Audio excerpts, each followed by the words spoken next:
planet bumi sangat terbatas bagi rivalitas mematikan antara Amerika dan Cina. Benturan kedua negara terus berlanjut, tidak hanya bidang ekonomi, teknologi dan keuangan serta militer. Kini rivalitas kedua negara sudah menembus luar angkasa. Kedikdayaan kekuatan luar angkasa Amerika memang masih nomor satu. Sebagai penguasa luar angkasa, Amerika menikmati banyak keuntungan, baik bidang ekonomi dan militer, yang membuat Amerika dapat mengontrol apapun yang terjadi di bumi, lewat aset teknologi Amerika di luar angkasa, dan menjadikan modal bagi negara Amerika menjadi negara terkuat di dunia. Tapi kini hak eksklusif Amerika sebagai penguasa langit dan bumi sudah pelan-pelan tergerus dan dibatasi oleh perkembangan negara Cina yang sudah mulai aktif dalam membangun asetnya di luar angkasa. Kecanggihan teknologi yang dibanggakan oleh Amerika sebagai negara penguasa surga dunia kini mulai terancam dan terusik oleh kebangkitan bangsa kuno Asia ini dan perkembangan teknologi Tiongkok dengan cepat menerobos dan menyamai jaringan raksasa teknologi canggih Amerika di luar angkasa. Pencapaian dan kecanggihan teknologi apapun yang mampu dibuat bangsa Amerika, baik di surga maupun dunia, dalam waktu singkat, mampu dibuat juga oleh negara-negara Tiongkok yang membuat Amerika terheran-heran. Bagaimana bisa? Dalam waktu singkat, negara Tiongkok mampu menyamai negaranya.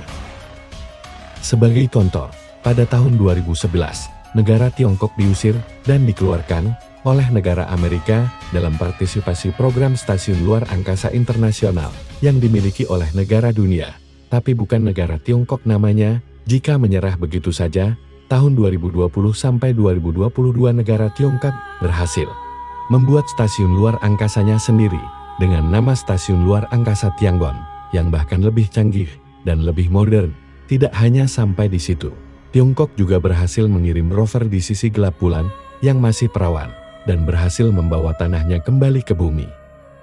Teknologi Amerika mampu mengirim rover penjelajah di planet Mars, dan tidak lama kemudian, teknologi Tiongkok juga menyusul dengan berhasil mengirim rover penjelajah planet Mars. Hanya dengan satu misi, keberhasilan Tiongkok dalam menguasai teknologi luar angkasa membuat Amerika pusing.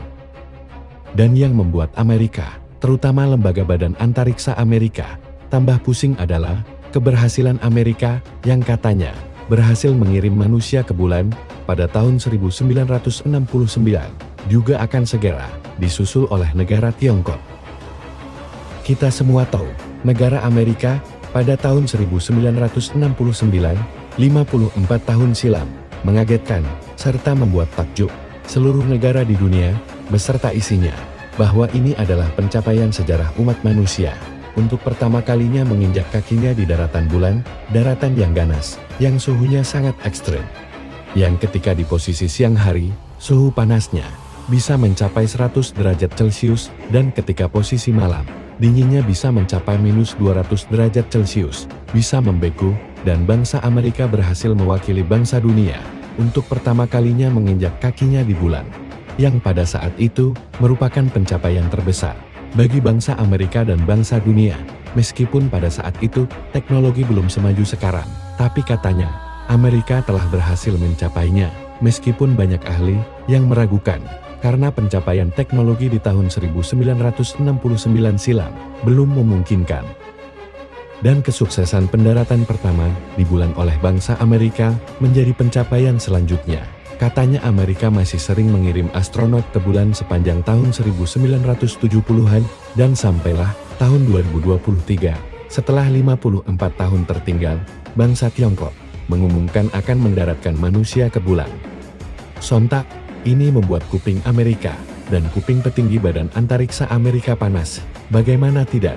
Pencapaian bangsa Amerika 54 silam, yang katanya pernah sukses dan sering mendarat di bulan, akan segera disusul dan dicapai oleh bangsa Tiongkok lagi. Dan negara Tiongkok mengumumkan akan mengirimkan manusia ke bulan sebelum tahun 2030, dan juga akan membangun stasiun penelitian bulan. Amerika langsung menggelar rapat. Direktur NASA, Bill Nelson, menegaskan kembali pada rapat dengar pendapat anggaran tahun fiskal Badan Antariksa Amerika atau NASA. Dalam rapat anggaran fiskal 2024 NASA yang diadakan oleh Dewan Perwakilan Rakyat (HSST) pada tanggal 27 April tahun 2023, waktu bagian timur. Direktur NASA mengatakan bahwa bangsa Cina tidak dapat diizinkan untuk mencapai bulan terlebih dahulu. Pernyataan NASA itu telah mengundang penasaran dan juga beberapa pertanyaan penting. Bukankah Amerika sudah pernah dan sering mendarat di bulan? Dan kedua, mengapa ada pernyataan yang mengatakan bahwa jangan sampai membiarkan bangsa Tiongkok mendarat di bulan terlebih dahulu? Dan apakah Amerika lupa bahwa Amerikalah yang memimpin bangsa dunia untuk pertama kalinya berhasil mendarat di bulan di tahun 1969? Dan bagaimana pendapat kawan-kawan?